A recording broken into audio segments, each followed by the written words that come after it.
natin. Okay na ba? Nakuha sa tape. Saksak na. Bravo.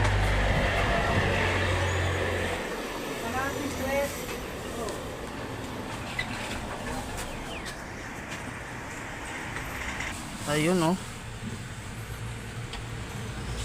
Ayun. Nabuhay. Nawala na yung flicker, bro. Ang problema lang, bro, may horizontal, maliit. Ayun. May horizontal pero nawala na yung flicker. Subukan ko pa rin na tanggalin natin yung quad. Baka kaya pa tanggalin itong hairlines niya.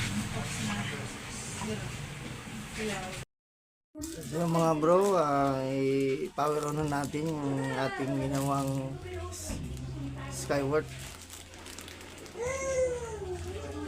Kung wala na ba yung flicker, kung okay na ba yung kanyang flicker, yun. So okay na siya mga winding. So hanggang dito na lang po ang ating video. So kung bago kayo sa aking channel, please subscribe at pindot na yung notification bell para updated kayo pag may video tayo lang.